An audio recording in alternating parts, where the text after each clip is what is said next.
Hello everybody, क्या हाल चाल है? सब राजी खुशी? असिस्टेंट मैनेजर के इस चैनल में सबका बहुत बहुत स्वागत है एंड आई होप कि सब खुश होंगे, राजी खुशी होंगे। आज की अपनी सीरीज को हम बढ़ाते हैं आगे और this is our next video.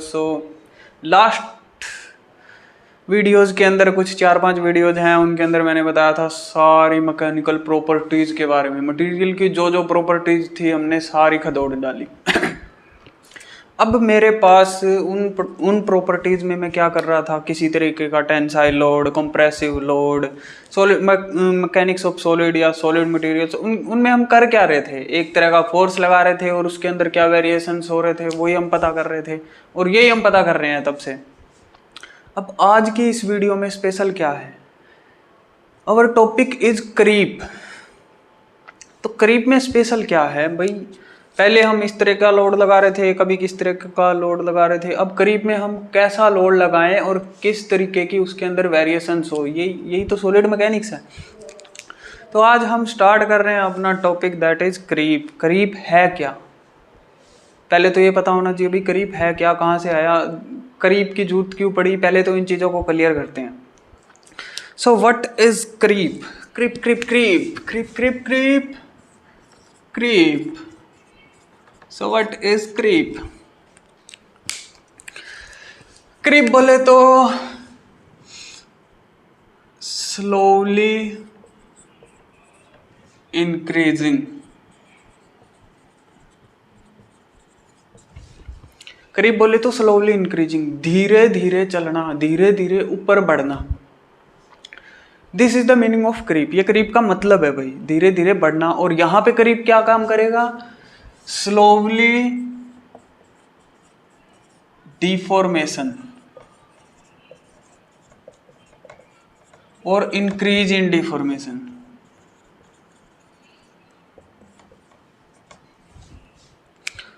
भाई धीरे धीरे कोई चीज क्या कर रही है? डिफॉर्म हो रही है, बिल्कुल स्लोली।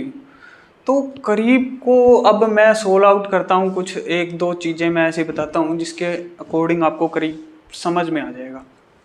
पहले लेते हैं डेफिनेशन ऑफ करीब। भाई करीब की डेफिनेशन क्या है?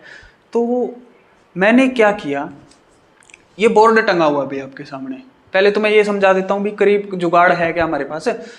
तो ये बोर्ड टंगा हुआ है, आप देख रहे हो ये 2 पिन मैंने अटका रखे हैं। इन 2 पिन के ऊपर ये बोर्ड लटका रखा है नीचे की तरफ। तो लोड क्या है? नीचे की तरफ है। क्या कैसा लोड है हमारे पास? Permanent load. मैंने किसी भी चीज को कहीं भी आप देखो, जहां पे परमानेंट लोड अगर रखा हुआ है, एक टेम्परेचर के ऊपर अगर परमानेंट लोड रखा हुआ है, तो उसके अंदर क्या होगा? ये जो दो किले मैंने मार रखी है, या ये जो पतली सी एक स्ट्रिप है इसके अंदर स्टील की, कुछ 10 साल, कुछ 20 साल, कुछ 50 साल बाद क्या होगा? इसके अंदर क्या होगा? ये कील कभी तो टूटेगी। तो वो जो धीरे धीरे जो आगे बढ़ रहा है ना, अंदर ही अंदर जो वेरिएशन हो रहा है, जो दिखाई भी नहीं दे रहा, दैट इज क्रीप। वही क्रीप है। सो अभी क्रीप की डेफिनेशन लेते हैं, डेफिनेशन से और ज्यादा समझ में आ जाएगा। सो डेफिनेशन क्या है भाई क्रीप की? जो ये मैंने बताया वही मैं लिख रहा हूं। It is the property of a material. ये भी एक तरह की प्रॉपर्टी है। हम क्या कर रहे हैं? It is the property of a material that enables it to deform slowly। यही तो मैंने बताया अभी कि धीरे धीरे डिफॉर्म होना, स्लोली बट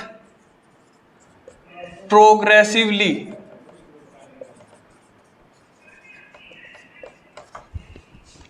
भाई कोई चीज धीरे धीरे डिफॉर्म हो, लेकिन क्या हो? उसके अंदर प्रोग्रेस हो, वो रुके नहीं। That is creep.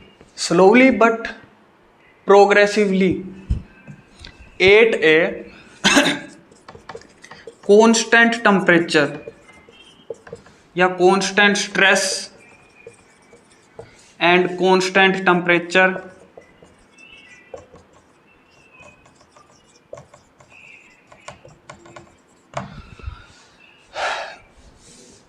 In a given interval of time, क्या ऐसे लिख सकते हो, गिवन नहीं लिख सकते तो इन ए पीरियड ऑफ टाइम।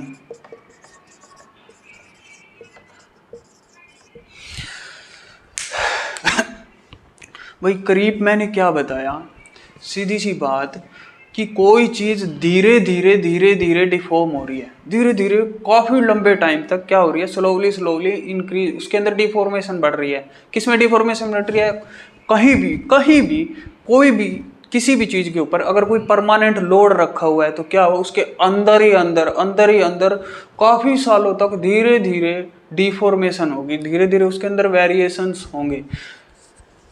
यहाँ हम करीब में क्या देख रहे हैं, करीब को नोटिफाई करने के लिए, करीब को जानने के लिए मैंने क्या किया एक फिक्स लोड, फिक्स टेम्परेचर और एक गिवन इंटरवल ऑफ टाइम और एक टाइम दे दिया। भाई यहाँ पे अगर गिवन इंटरवल ऑफ टाइम अगर हम ना लें तो ले कि एक सर्टेन पीरियड ऑफ टाइम, भाई टाइम के साथ एक गिवन कांस्टेंट फोर्स के ऊपर एक परमानेंट फोर्स, ये जो लगा हुआ है एक टाइम के, ये अभी इसी का एग्जांपल देखो, ये लगा हुआ है, बोर्ड लगा हुआ है, इसके ऊपर टंगा हुआ है, स्लोली बट प्रोग्रेसिवली, मतलब एक कांस्टेंट स्ट्रेस है, कांस्टेंट टेम्परेचर, कमरे का टेम्परेचर मान लीजिए भी कांस्टेंट है, रूम टेम्परेचर पे है, रूम टेम्परेचर क्या होगा, कांस्टेंट रहेगा।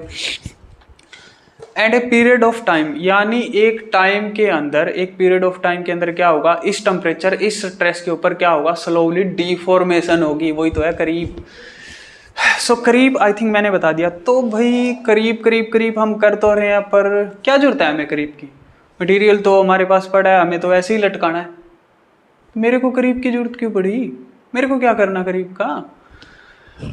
तो अब मैं ये पॉइंट बताता हूँ कि करीब हमारे लिए नेसेसरी क्यों है। मान लीजिए मेरे को टरबाइन के ब्लेड्स बनाने हैं, या वो जो होती है कोई, जहाँ पे भी कोई परमानेंट लोड होता है, जहाँ पे भी कोई भी मटेरियल मेरे को डिजाइन करना है, फिक्स करना है, तो मैं एग्जांपल ले लेता हूँ एक टरबाइन का, टरबाइन के ब्लेड्स का, मेरे को ब्लेड्स बनाने हैं। मैंने क्या किया भाई, नोटिफाई करने के लिए मेरा ब्लेड कितने दिन तक चलेगा, कितने टाइम तक चलेगा, मैंने क्या किया, उस ब्लेड के ऊपर जिस प्रेशर से स्टीम या जो भी लगता है, जिस प्रेशर से मैं डालता हूँ, फोर्स डालता हूँ, जो एक कांस्टेंट स्ट्रेस मैंने डाल दिया, ठीक है, मैक्सिमम स्ट्रेस मैंने उसको दे दिया, भाई जितनी उसकी कैपेसिटी थी ना उससे ज़्यादा दे दिया मैंने, मैक्सिमम दे दिया, ठीक, मैक्सिमम स्ट्रेस दे दिया, टेम्परेचर जो रिक्वायरमेंट थी उससे ज़्यादा मैक्सिमम टेम्परेचर दे दिया। मेरा मतलब इंडिया का टेम्परेचर मान लो 50 है मैक्सिमम, तो मैंने और थोड़ा बढ़ा के उसको मैक्सिमम टेम्परेचर दे दिया, भाई इससे ज़्यादा जरूरत नहीं है हमें। फिर क्या किया, उस मैक्सिमम टेम्परेचर के ऊपर, उस मैक्सिमम स्ट्रेस के ऊपर, मैक्सिमम स्ट्रेस यानी फेल नहीं होना चाहिए मटेरियल हमारा फेल नहीं हुआ, कितने टाइम तक, उस कंडीशन के अंदर कितने टाइम तक मेरा ब्लेड चलेगा, यानी सारा कुछ मैंने मैक्सिमम दे दिया, उस मैक्सिमम के अंदर कितना करीब होगा, दैट इज, ये हमें क्या नोटिफाई करता है भाई, उस टाइम पे मैक्सिमम जब हमने दे दिया तो इतना करीब हुआ, ठीक है, जब हम लोड घटाएंगे तो क्या होगा, इतना होगा, यानी मैक्सिमम पे कितने टाइम चला, मान लो 5 दिन चला, मेरे को क्या चलाना है, मेरे मटेरियल को क्या चलाना है, 10 साल तक चलाना है, मेरे को वो ब्लेड 10 साल तक चलाना है, 2 साल तक चलाना है, तो मेरे को उसके लिए क्या करना पड़ेगा, पहले ही मैंने मैक्सिमम दे दिया, फिर क्या कर दिया मैंने, डाउन कर दिया, तो क्या हुआ, टाइम बढ़ गया, स्ट्रेस कम हो गया। तो मेरे को पता चल गया भाई इसके ऊपर तो इतना टाइम निकाल रहा है, अगर मैं इतना करूँगा, मेरी डिजायर क्या है भाई, मेरे कांस्टेंट प्रेशर क्या है जो रोज मैं यूज कर रहा हूँ वो इतना है, तो इस पर मेरे को पता चल जाएगा भाई इतने दिन चलेगा। तो उसके अकॉर्डिंग कोई भी मटेरियल डिजाइन किया जाता है, फिक्स किया जाता है।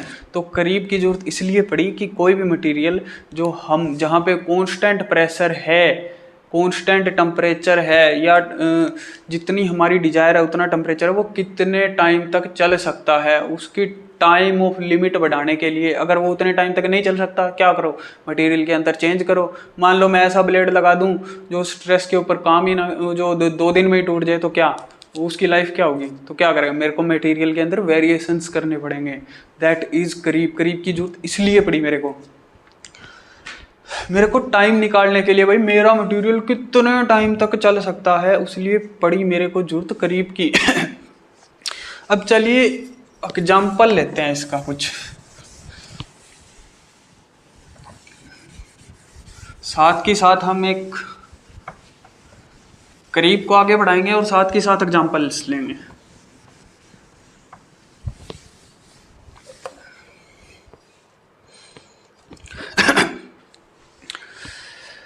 जब भी कोई करीब होता है, जब भी जहां भी करीब होता है, तो उसकी तीन स्टेजेस में वो करीब होता है, ठीक है। और आप लोगों ने पुरानी बिल्डिंग्स देखी होंगी, मैं एक दो तरह के एग्जांपल्स अभी वैसे ही पुट कर रहा हूँ। टरबाइन को जिसका समझ में ना आया हो वो ये चीज़ देखे।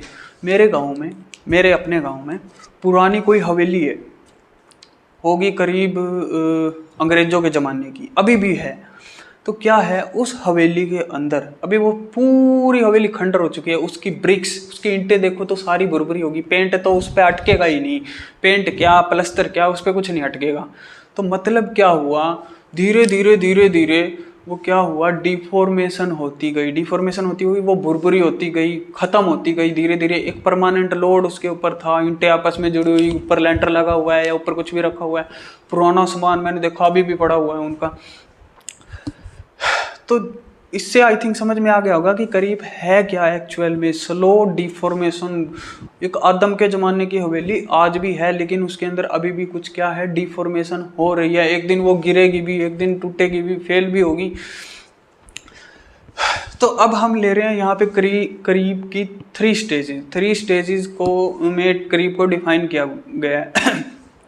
इसको समझने के लिए, इन थ्री स्टेजेस को समझने के लिए मैं क्या कर रहा हूँ, स्ट्रेस मैंने फिक्स कर दिया। भाई ये जो बोर्ड लगा हुआ है, या मैं एक दो एग्जांपल और पुट करूंगा, उसके अंदर मैं क्या करूंगा, स्ट्रेस को मैं फिक्स कर दूंगा। स्ट्रेस मैंने फिक्स कर दिया, टेम्परेचर मैंने फिक्स कर दिया, टाइम एक गिवन इंटरवल ऑफ टाइम मैंने दे दिया, मैंने स्ट्रेस और टेम्परेचर मैंने फिक्स कर दिया। देखेंगे कि वो कितने टाइम तक चलेगा या उसके अंदर करीब होता कैसे अगर मैं ये दोनों चीज़ें फिक्स कर दूँ तो इसी तरीके से करीब को डिफाइन किया गया है। अब हम देखते हैं एक डायग्राम से, that is three stages of करीब। मैंने डायग्राम में क्या कहा, भाई कोई भी मटेरियल जिसके ऊपर कोई भी मटेरियल है जिसके ऊपर मैंने कांस्टेंट स्ट्रेस, कांस्टेंट टेम्परेचर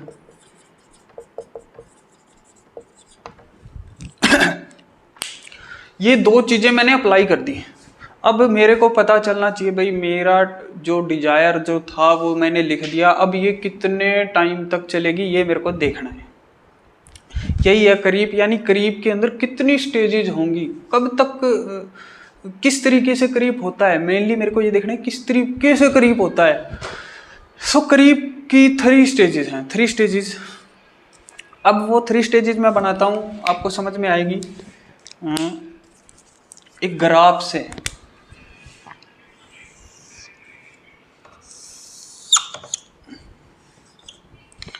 ये है हमारे पास टाइम, मेरे पास टाइम है। दिस इज स्ट्रेन, स्ट्रेन को ऐसे लिखते हैं भाई।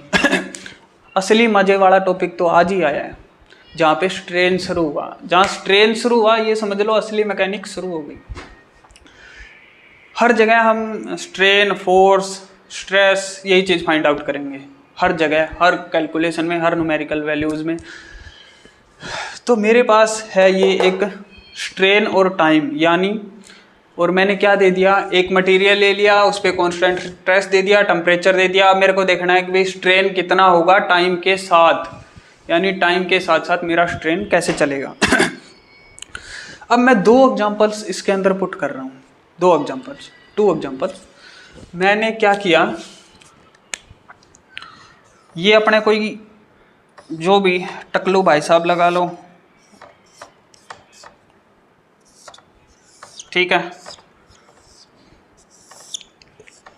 टकलू भाई साहब को मैंने बैठा दिया चेयर पे। और मैंने उसको 20 kg का एक वेट दे दिया भाई, ठीक है। पहला एग्जाम्पल हो गया ये, मैंने वेट दे दिया, अभी समझाऊंगा मैं। सेकंड, मैंने एक घर बनाया ताजा, बिल्कुल ताजा, ठीक। मैंने क्या किया, उस घर के अंदर अच्छे से फिनिशिंग करी, बढ़िया ईंट लगाई, मैंने क्या किया, अच्छा लेंटर डाला, बढ़िया फिनिशिंग में पेंट वेंट करके चकाचक मार के और छोड़ दिया, ठीक है। अब क्या होगा, ये दोनों साथ साथ चलेंगे। जैसे ही मैंने इस भाई साहब को लोड दिया, 20 kg का लोड मैंने दे दिया, फिक्स कर दिया, क्या हुआ, 20 kg का लोड फिक्स करते ही इसके अंदर क्या हुआ, वेरिएशंस हुई। वेरिएशंस हुई तो मतलब इसके अंदर स्टार्टिंग में जब तक इसकी कैपेसिटी है, जब तक इसकी कैपेसिटी है, ये क्या होगा, 20 kg को लिफ्ट करे रखेगा। वैसे ही जब मैंने नया मकान बनाया सुंदर सा, तो क्या किया मैंने, इस पर लेंटर डाल दिया। लेंटर डालने के बाद जैसे ही मैंने लेंटर डाला, उसके अंदर क्या हुआ, एक इंस्टेंटेनियस एक रिएक्शन हुई इस भाई साहब पे। जैसे ही वेट डालेंगे तो कुछ तो होगा, इंस्टेंटेनियस इसको पता चलेगा, सीधा लगा लो भाई, इसको पता चला मेरे ऊपर लोड रख दिया, अब मेरा कुछ ना कुछ बिगड़ने वाला है। तो मैंने लेंटर डाल दिया, यानी परमानेंट लोड रख दिया। तो क्या हुआ, उसके अंदर करीब कभी भी रुकता नहीं है, ये चीज़ ध्यान में रखना, करीब जीरो कभी नहीं होता, करीब रुकेगा कभी नहीं, कुछ ना कुछ तो होगा, है नहीं। तो लेंटर जैसे ही डाला, परमानेंट लोड आ गया छत के ऊपर, तो हमारी इंटों के ऊपर, हमारे नीचे का जो भी एरिया है इस मटेरियल का, जैसे जो भी इस भाई साहब का जो भी एरिया वॉल्यूम जो भी है, उसके ऊपर एक क्या हुआ, परमानेंट लोड आ गया।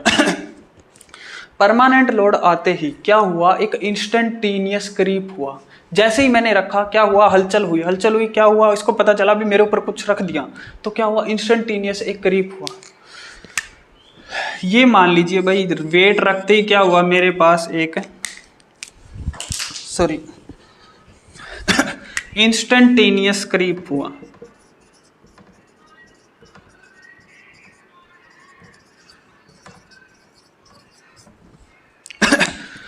क्या हो, पता चलता है हमें, जैसे ही हम लेंटर लगाते हैं पता चलता है इंटो में कुछ वेरिएशंस हुई है, नहीं हुई, लेकिन लोड तो आया, लोड तो आया, कुछ तो हुआ है उसके साथ, दैट इज इंस्टेंटेनियस, जो हमें पता भी नहीं चलता भाई। तो इस भाई साहब को 20 kg क्या है, रखे रख, क्या फर्क पड़ता है मेरे को, है 20 kg तो है, उठाए रखूंगा। तो उठा लिया भाई साहब ने। अब एक चीज आती है, अगर मेरा करीब टाइम के साथ वेरी कर रहा है, जैसे जैसे टाइम बढ़ रहा है कॉन्स्टेंटली अगर वेरी कर रहा है, तो मेरा ग्राफ कैसा होना चाहिए भाई, मेरा ग्राफ कैसा होना चाहिए,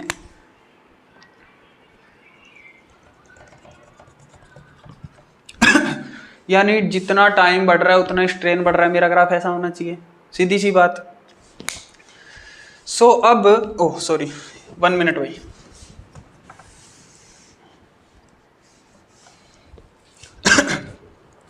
इंस्टेंटेनियस तो आ गया ना हमारे पास।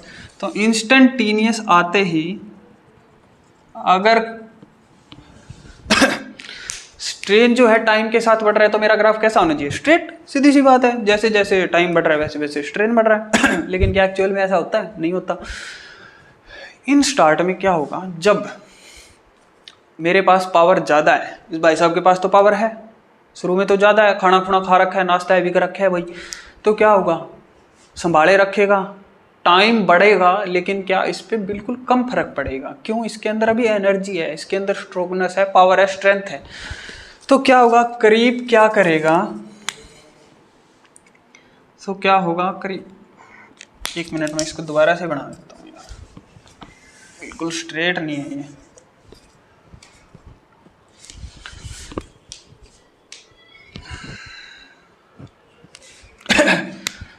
तो करीब क्या करेगा भाई,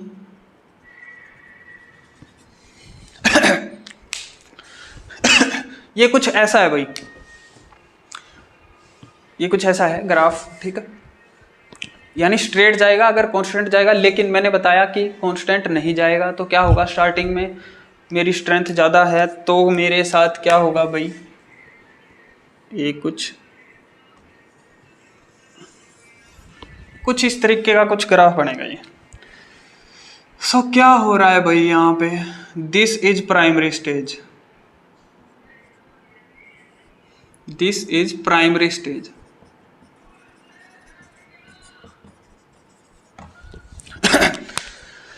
अभी मैंने बताया कि मेरी स्ट्रेंथ ज़्यादा है तो क्या है, करीब कम है। करीब क्या कर रहा है, डिक्रीज कर रहा है, slowly decrease with time. Time ज़्यादा है लेकिन करीब कम है इन स्टार्टिंग में, क्योंकि मेरी स्ट्रेंथ ज़्यादा है। मेरे अंदर भाई साहब के पास पावर है भाई, सीधी बात है, जॉनसन है मान लो ये।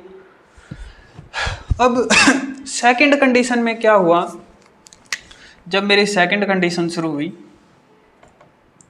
यहां तक लगा लो, this is sorry this is secondary stage.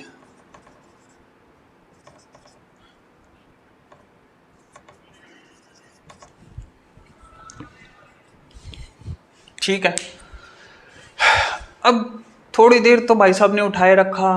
अब काफ़ी सालों तक 10-20 साल हो गए, नया मकान था, चिकना, अच्छा पेंट वेंट करवा रखा था, तो 10-20 साल तक तो क्या हुआ क्या हुआ कुछ पता नहीं चला। करीब बिल्कुल स्लो, तो टाइम बढ़ता गया, कुछ पता नहीं चला। अब क्या होगा 10-20 साल के बाद, क्या होगा, धीरे धीरे वेरिएशंस दिखनी शुरू होगी, त्रेड़ें दिखनी शुरू होगी मकान में। तो क्या करेगा ये भाई साहब, क्या करेगा, लोड के साथ ना तंग होना शुरू हो जाएगा। यानी लोड के साथ इसके अंदर जैसे जैसे लोड, मतलब ये लगेगा ना अब तो यार काफ़ी देर हो गई, तो क्या नीचे की तरफ खिसकना शुरू होएगा। तो टाइम के साथ कॉन्स्टेंटली वेरी करेगा ये। यानी एक टाइम पे पहले तो कम था, फिर टाइम के साथ वेरी करेगा। टाइम के साथ क्यों वेरी करेगा, क्या है इसके अंदर जो भी स्ट्रेंथ है, मेरे मकान के अंदर जो भी स्ट्रेंथ है, क्या होगा, ऊपर से जो लोड लगाएगा वो उसके अगेंस्ट में लोड लगाएगा। तो क्या होगा, मतलब जितना ऊपर से लग रहा है उतना ही नीचे से लग रहा है। एक टाइम ऐसा आएगा तो वो क्या होगा, कांस्टेंट मूवमेंट, टाइम के साथ वो वेरी करेगा, यानी कॉन्स्टेंटली मूव करेगा। तो ये दिस इज सेकेंडरी स्टेज। सो ये क्या कर रही है भाई, जैसे जैसे टाइम बढ़ रहा है तो ये क्या है भाई, डेल्टा ई और डेल्टा टी। ठीक है, ये टाइम के साथ कॉन्स्टेंटली मूव करेगा, क्योंकि वो स्ट्रेन हार्डनिंग वगैरह ऐसा कुछ प्रोसेस होगा, जैसे वो तो मैं अभी यहाँ पे नहीं घुसाना चाहता। यानी क्या किया उसने, अपनी स्ट्रेंथ का पूरा पूरा यूज कर लिया। इस भाई साहब ने, टकलू भाई साहब ने उसको लगाने के लिए पूरा पूरा अपना यूज कर लिया। लेकिन फिर भी क्या है, टाइमली क्या हो रहा है, वजन पड़ रहा है, फीके पड़ रहे हैं हम। सो धीरे धीरे क्या हुआ, टाइम के साथ उसने वेरी करना शुरू कर दिया। अब आगे भाई थर्ड स्टेज। थर्ड स्टेज में क्या हुआ, 50 साल हो गए मेरे मकान को, मान लो 20 साल सही खड़ा रहा, आगे के 20-30 साल उसने टाइम के साथ वेरी किया। अब क्या हो गया, अब जब मकान खंडर होना शुरू हुआ, यानी वो जो मैंने एग्जाम्पल दिया था भाई, मेरे गांव में एक हवेली है, वो क्या है, इस टाइम इसकी वो हालत हो रखी है कि वो कभी भी गिर सकती है। यानी अनफॉर्चुनेटली क्या हो रहा है, एकदम से करीब जा रहा है, एक्सेलरेटेड मोशन में जा रहा है। क्यों, उसकी हालत अभी खुफ्ता हो चुकी है। क्यों, क्योंकि उसके इधर ना भी पेंट हो सकता, ना उसकी डेकोरेशन हो सकती, ईंटें बुरी पड़ी है, चाहे वो 1 नंबर की हो, वो 0 नंबर की हो रखी है। 0 नंबर की क्या, वो 2.5-3 नंबर की हो रखी है, 4 नंबर की हो रखी है, वैसे तो 2.5 नंबर की लास्ट होती है। तो लास्ट स्टेज में क्या हुआ, दिस इज टाइटरी स्टेज, यहाँ पे क्या हुआ, फेलियर या rapture. This is territory stage, third stage.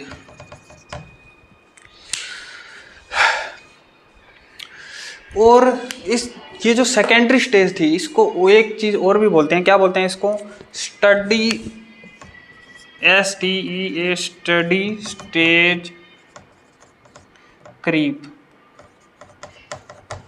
Study state. क्या बोलते हैं भाई इसको, स्टडी स्टेट क्रीप भी बोलते हैं, यूनिफॉर्म क्रीप भी बोलते हैं, ऐसा कुछ बोलते हैं। यूनिफॉर्म क्रीप यानी यूनिफॉर्म मोशन में है, इधर भी नहीं जा रहा, इधर भी नहीं जा रहा, दोनों बराबर गति से चल रही है। थर्ड में क्या हुआ, एकदम एक्सेलरेटेड मोशन हुआ, मेरा घर क्या हुआ, गिर गया लास्ट में, वो कोठी है वो कभी भी गिर सकती है, यानी वो एक्सेलरेटेड मोशन से मूव कर रही है अभी, उसकी जो एक्सपायर डेट है वो कभी भी आ सकती है, वो एक्सेलरेटेड मोशन से क्या हो रहा है, उसके अंदर क्रीप हो रहा है। तो ये था भी ऑल अबाउट क्रीप, ये क्रीप के बारे में था। आगे अभी और भी है, मैंने मार्कर ऐसे ही नहीं रखा है। सो क्रीप में एक चीज हम और लेते हैं भाई। अब मेरे पास क्या हुआ, मेरे को अब सीधा सीधा समझ में आ जाएगा क्रीप की जरूरत मेरे को क्यों पड़ी। मैंने मेरा घर बनाना था, मेरे को क्या करना है, मेरे घर को 100 साल चलाना है, ये तो 50 साल चला, मैं क्या करूँगा भाई, अंबुजा नहीं बांगर लिया, सीधी सी बात है, देसी में समझ आएगा अब तुम्हें।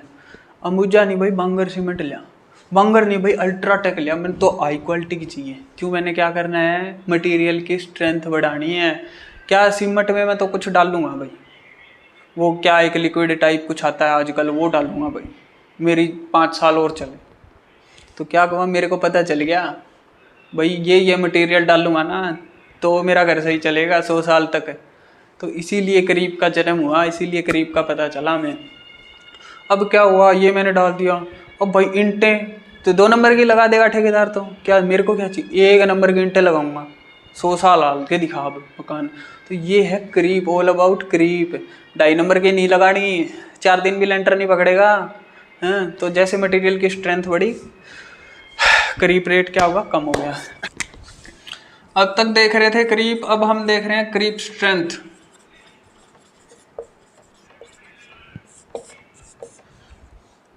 क्रीप रेजिस्टेंस भी बोल सकते हो भाई।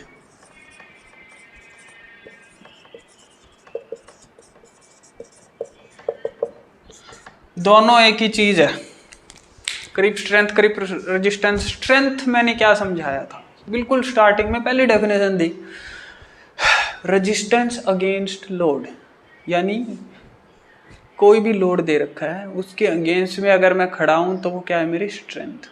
अब क्रीप स्ट्रेंथ क्या है, creep strength is at a constant temperature, constant stress and given interval of time. मैंने क्या बोला, creep strength is at a constant temperature, stress और गिवन इंटरवल ऑफ टाइम। मेरा कितना क्रीप होगा, दैट इज क्रीप स्ट्रेंथ। समझ में आ गया। सो क्या है भाई creep strength, at property of a material या रेजिस्टेंस अगेंस्ट लोड या विद क्रीप रेजिस्टेंट, यानी विद स्टैंड विद लिखो।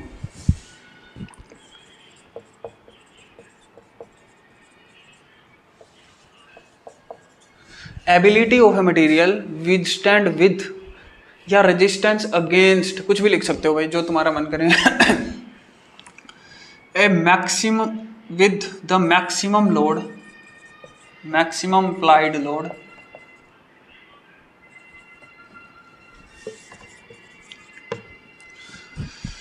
constant temperature, constant given temperature,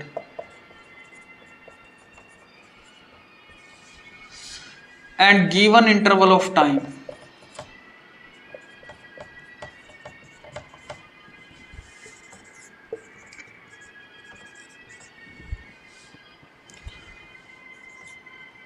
So a specified creep.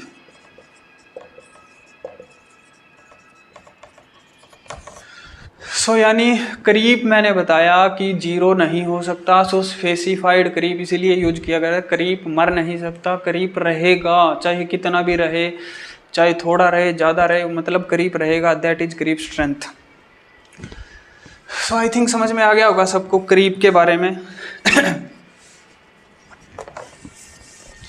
Resistance against maximum load, given temperature constant और given interval of time में कितना होता है भाई, वो उसकी स्ट्रेंथ है। यानी एक टाइम में, यो बात जो टकलू भाई साहब हमने खड़ा किया था, एक टाइम में परमानेंट लोड हमने दे रखा था, यानी एक टाइम बना लिया हमने, परमानेंट लोड दे दिया, टेम्परेचर दे दिया उसको, और एक टाइम मैंने दे दिया, उसमें कितना झेल सकता है भाई तू, उस टाइम के अंदर तू कितना झेल सकता है।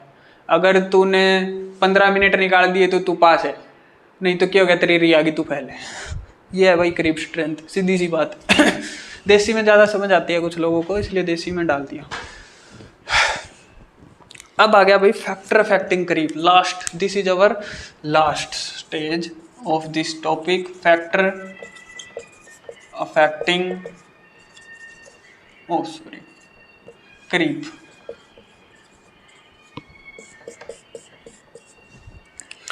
क्या क्या फैक्टर है भाई करीब को करीब को क्या करते हैं, वो डिपोर्ट करते हैं, तंग करते हैं। पहला जो शुरू से कथा घड़ी आ रही है, टेम्परेचर। भाई करीब डायरेक्टली प्रोपोर्शनल टू टेम्परेचर, यानी टेम्परेचर अगर बढ़ेगा तो करीब बढ़ेगा। अगर घर का टेम्परेचर, यहाँ पे अगर टेम्परेचर 70 डिग्री होना शुरू हो जाए तो क्या ये जो लगा रखा है हमने, ये जो फैशन घर का जो हमने बना रखा है सारा, उसका मतलब टाइम बहुत कम हो जाएगा, आधा हो जाएगा, या कितना भी हो जाए मतलब कम हो जाएगा।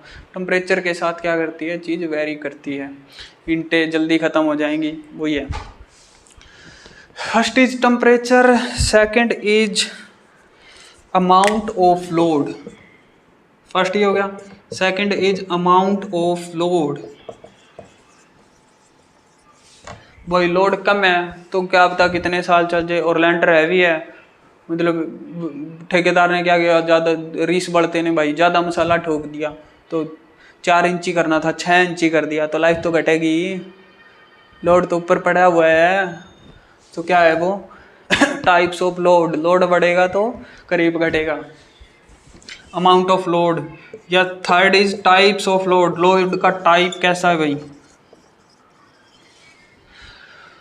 कहीं वो लोड इस तरीके से तो नहीं रखा गया है कि भाई एक तो जब बिल्कुल काम ही नहीं कर रहा और एक पॉइंट पे ही ज़्यादा लग रहा है, तो क्या होगा, उस पॉइंट पे ज़्यादा डिफॉर्मेशन हो जाएगी। लेंटर तो बराबर होता है, वो किसी और तरीके से रखा हो, फिर एक बीम पे सारा लोड आ रहा हो, फिर गलती किसी से भी हो सकती है।